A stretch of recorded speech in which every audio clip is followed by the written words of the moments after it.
It's the dream of every cricketer, the ultimate glory. Few manage to keep their date with destiny. But for many, it's been heartbreaks and a cross to bear. The Holy Grail is here in India. I'm Rupha Ramani, and Firstpost brings you the ringside view. We bring you the Cup of Dreams. Cricket World Cup coverage like never before.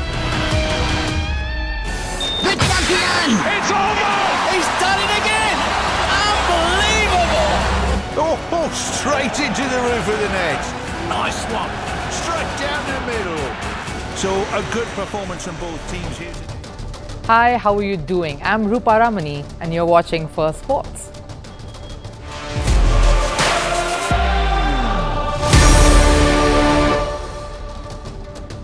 Right, we're in the middle of Cricket World Cup fever here in India, and after a whirlwind weekend in Chennai, we're back to the studios here in Delhi. The curtains came down on the Asian Games in Hangzhou. What a successful edition that proved to be, particularly for the Indian contingent. And we'll get you all the latest from around the world here. But first, let's start with our lineup. India's World Cup campaign began on a phenomenal note last night. On Cup of Dreams today, we tell you our top 5 takeaways from India's first win at the World Cup before they take on Afghanistan sometime this week in Delhi. Australia's second match is against South Africa in Lucknow.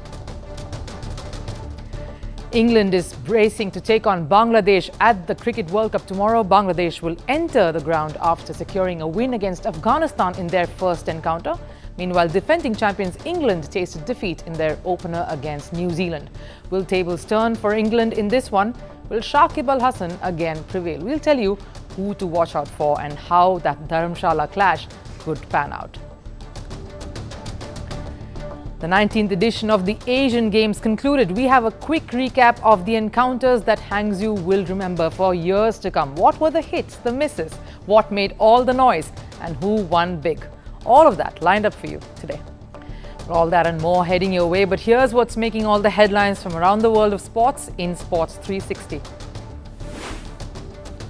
In cricket, concerns mount for India's Shubman Gill. He did not travel with the squad to Delhi for India's next World Cup match. Gill had missed India's first tournament opener against Australia in Chennai and is now set to miss the next one against Afghanistan that's slotted to take place on the 11th of October. He's still recovering from a viral, says sources. Simone Biles wrapped up the Artistic Gymnastics World Championships with 2 more medals. She won the balance beam and the floor events on the final day. This is her first international competition in 2 years. Biles has won 4 golds and a silver at the championships. In football, UEFA has decided to postpone all matches that were scheduled to take place in Israel. The dates for the matches that were to be held in the 2 weeks will be confirmed later. This comes, of course, after Israel declared war following an attack by Hamas. In Formula One, Red Bull's Max Verstappen dominated the Qatar Grand Prix. Mercedes drivers Lewis Hamilton and George Russell collided at the first corner. Hamilton retired after the crash. McLaren's Oscar Piastri came second, while Lando Norris claimed the third position.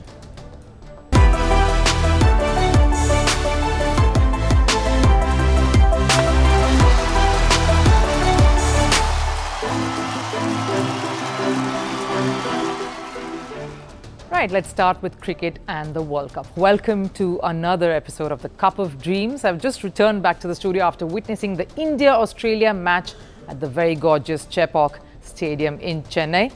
India has, of course, started the tournament on a winning note from what looked like a very precarious position. For Australia, though, there are still a few concerns that the team will have to address before they get ready to face another very daunting challenge in South Africa.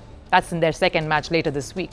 So what are our 5 takeaways from this encounter? Now, much like we predicted, and Captain Rohit Sharma also hinted, India went ahead by fielding a 3-spin attack. Predictably so. And they wreaked havoc on the Aussie batting lineup. Jadeja and Kuldeep are proving to be a handful to deal with. Their pace and the consistent lengths continue to trouble the Aussie batters. R. Ashwin may not have been just as successful when it came to the wickets column, but the 3 of them were enough to cause a lot of worry lines for Australia. Now, if we just take a look at what happened when Rohit brought on the 3 spinners at one stretch, you'll see the underlying story here. At the 12th over, that's when spin started with the 3 of them in tandem. Australia were pretty all right at 54 for 1. And by the 30th over, that's when all the spinners wrapped up before the pacers again came in. Siraj came in. They ended up being 119 for 5. That's all just Jaddu, Kuldeep and Ashwin. They were tottering at 119 for 5. So for the 18 overs of spin that they faced, Australia only managed to score 65 runs. That's paltry, at a rate of 3 per over, and lost 4 wickets in the process. This is a clear indication that spin will definitely hold the key in these conditions as far as India is concerned. The conditions in Chepauk are of course more conducive probably, but as a long tournament goes on in the subcontinent and it wears on, so will the pitches, as we know. The other takeaway, of course, as you can see, is Virat Kohli. When we talk of performances against Australia, can the mention of Virat be any far behind? The man has exemplified what batting under pressure truly is. He loves a good challenge, we already know that, and what he repeatedly proves is that he's an even better batter when it comes to performing under pressure. Now, why do we say this? If you just look at the numbers of Virat while he's batting first compared to while he's batting second, you know that he's unstoppable. These are his numbers when India has actually won. Batting first, 72 innings, an average of 60 is highly commendable. And he's also obviously contributed at a healthy average there at number 3, his highest being 166. But when he's batting second in India's wins, an average close to 90 is just incredible. That's why he's key to India's fortunes at a 400-plus World Cup. Virat will hold the key, and after he was dropped by Mitch Marsh when he was on 12, and he mistimed that delivery from a fiery Josh Hazlewood, he just put his head down and scripted something special. And this is why he's regarded the best in the business. When we just compare his numbers to some of the best who've also been match winners while chasing, when under pressure, while they perform. Virat Kohli, 5,517 runs there, is surpassed some of the best there, like Sachin Tendulkar, his own predecessor, 5,490. Ricky Ponting, his own teammate, Rohit Sharma, sits there. And of course, Jacques Kallis, a massive super all-rounder who are potential match winners. And his opposition, of course, agrees that when Virat is at the crease, it's always game on. And the other man who sort of gave Virat company and shepherded that run chase, the man who's truly played a stunningly mature knock, has been KL Rahul. He's proved that, much like the team's coach Rahul Dravid, who was the wall of the Indian lineup during those times, KL Rahul is steadfastly proving to be the Mr. Reliable of the Indian dressing room. Stepping forward at the right time in the biggest tournament of his life, coming back from injury. To think he was taking a shower when wickets tumbled and he had to rush out to try and steady the ship and stay focused and block everything out. He says Virat Kohli told him to bat like he would if he was playing Test cricket. And he applied himself in here just beautifully. Now that's how, if you look at how he paced his innings and how he built it, that's how he went about it. We talk about the first 20 balls when he took it slow, just 12 runs. And then, of course, he built on it. 40 balls, he took 28 runs. And by the time the 40th ball was bowled, by the time the 60 balls were bowled, he again progressed to 43. He slowed down a little bit when he crossed that 50 half-century mark. And we'll tell you why. But while the team was in trouble and Aussie bowlers were breathing fire, he might have started slow, got his eye in, but slowly built on the momentum. But a little after that, Australia too lost their zing, and all the pressure that they had managed to build on the famed Indian batting lineup at the start just whittled away. And the most oddest expression was, of course, the one Rahul gave after he timed the winning runs to a 6. He said later he wanted to hit a 4 and then a 6 so he could get to 100. But I guess we'll have to just settle for a win. Now, Australia didn't get it all wrong. They did manage to get one positive from their encounter from last night at Chepauk. They will be disappointed about a few things, but one thing that they will surely be happy about is their pace unit. Mitchell Starc and Josh Hazlewood at the top breathed fire. They created the right amount of pressure on the Indian top order. Yes, some loose shots were played, but they kept the pressure up to create the perfect cauldron for Virat and Rahul at the start. Now, if we had to just look at the first 7 overs itself, the two took 3 wickets and gave away just 19 runs in the 7 overs that they bowled. that was their first spell. That's how lethal their first spells turned out to be. In fact, Rahul also slowed down a bit after his 50 when Hazelwood came back to bowl. He had built up the right impact, but a pity the others couldn't really carry that through.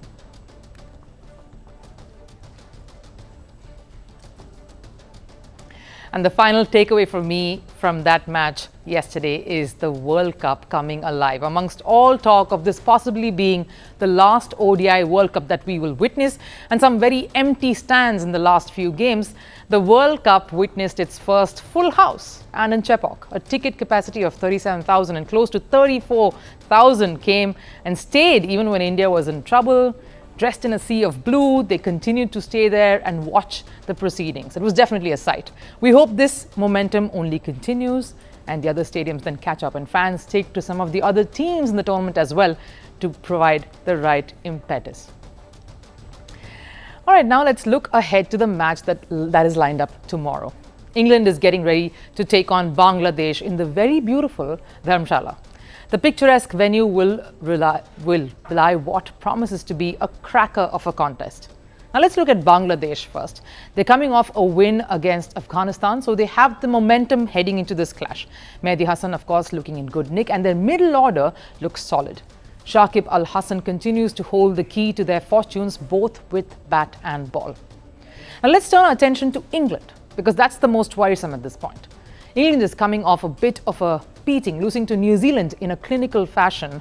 The absence of Ben Stokes, who continues to be unavailable now for selection, is a major cause for concern for the squad. He's still recovering, as we hear, from a sore hip.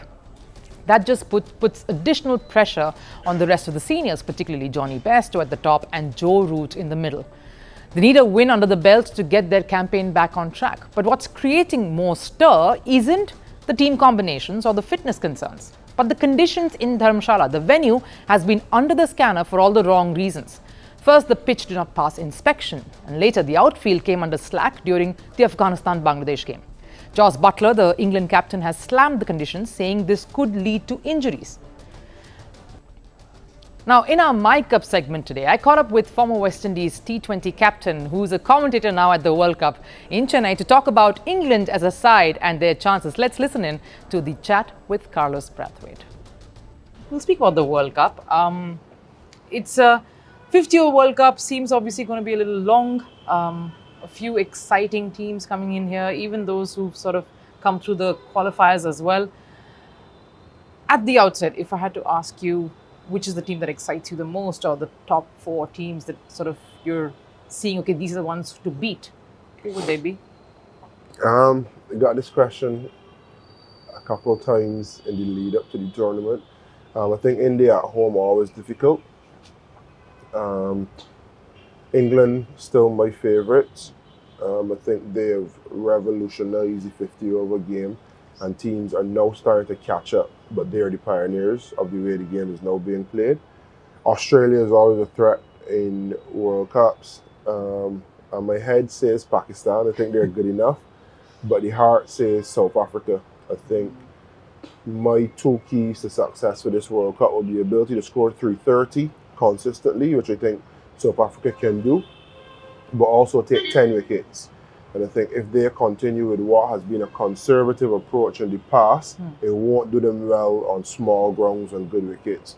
And not only because he's my friend, but I think playing Maharaj and Tabraiz Shamsi is going to be quite important for them getting 10 wickets consistently. And if they do that, then I'll have them as my fourth team to make the semis. You know, you did mention a little bit about England and how they sort of set the pace and changed the way cricket now is played in another manner. What do you see? Who do you see is sort of a key component to their campaign here? If you had to pick their biggest strength over here. To England, I think Butler's mighty important. You just look at the head of the snake. You look at the leader. One parallel, and it's going to be unfair to him taking over from Owen Morgan, because he'd always be compared to Owen Morgan and the success that he's had as a captain. Yes.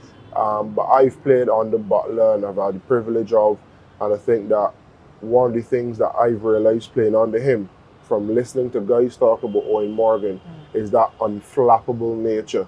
So he never looks flustered, never looks as though the game is gone.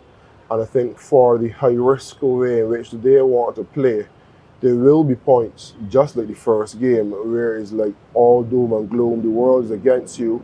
How do you find it within yourself to be more attacking and not go into a shell and be conservative? And I think having someone like that at the top of the leadership pyramid as sorts, who's leading your team, who all continue to give you that confidence, go out there and play, we're backing you, and then he'll go out there and back that way as well, so he'll support it.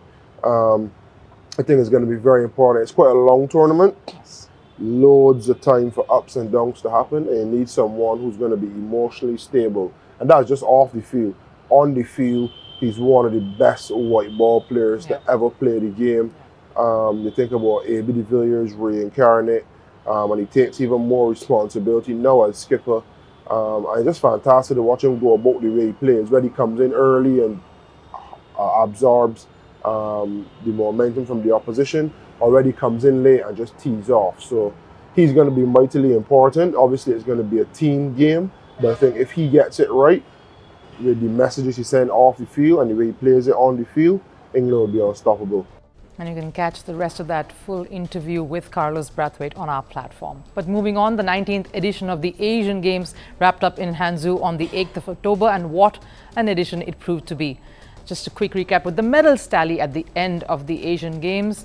Of course, China finishing on top with 201 gold medals. Japan coming in second, and a vast difference right there, 52.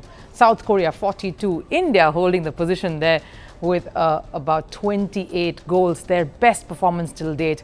And of course, Uzbekistan rounding off the top 5. Interestingly enough, the last time India's best finish that happened at the Asian Games was in 1986 when they finished 5th. That was the best performance, and they've come a long way.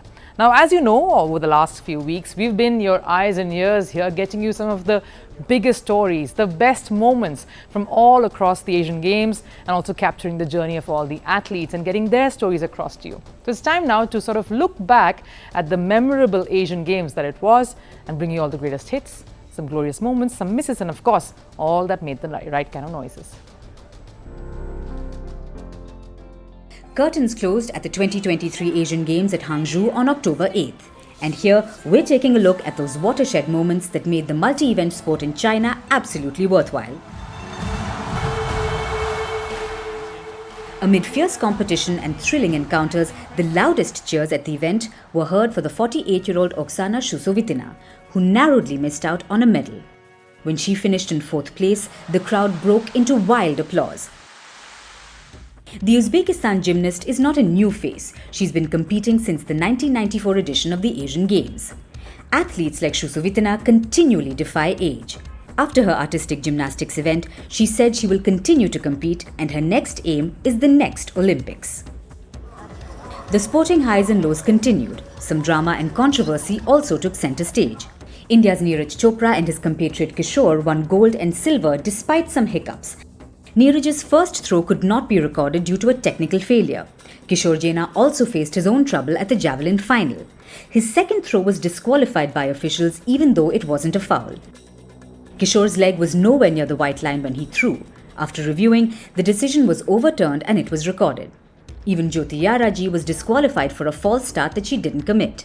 She protested the decision and was allowed to compete in the women's 100-meter hurdles, and her bronze medal was upgraded to silver at the end of the event. Next came a thriller in a track and field event, in what many would describe as one of the greatest races of all time. If you watched India's Parul Chaudhary in the women's 5,000-meter, you'd know what I'm talking about. In less than 24 hours, Parul had to compete in 2 grueling events. She had already run the 3,000 meters in steeplechase the day before. When the event schedule of the Asian Games was finalized, Parul was well aware of what she was going to confront. In the 5,000-meter event, Parul was trailing Japan's Ririka Hironaka, but she switched gears in the final few seconds to beat Ririka. In a first, esports made its debut as a medal event at the Asian Games, and gaming fanatics went gaga over it. The event witnessed one of the greatest footfalls at Hangzhou. Fans thronged to the stadium in hopes of catching their favorite role models in action. It was the only event at the Games whose tickets were sold through a lottery. Thailand claimed the first esports medal by defeating Vietnam in the game Arena of Valor. Another historic moment was in cricket. The Nepal men's cricket team became the first ever to score over 300 runs in a T20 international match. They had scored a sweeping 314 runs during their match against Mongolia. Kushal Malla of Nepal smashed the fastest century in a T20 international. They hit a total of 26 sixes during the match, and that was also the most scored in a T20 innings.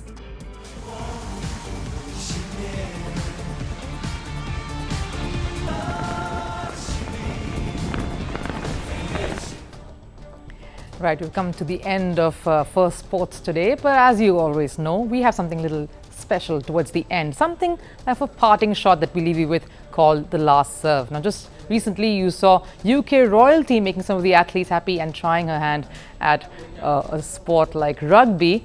Now we've got the French President Emmanuel Macron also doing the same, making some para-athletes happy. Take a look. Pour essayer d'impressionner le public pour ces deux équipes en présence. Tu veux dire qu'il n'est pas impressionné encore, c'est ça?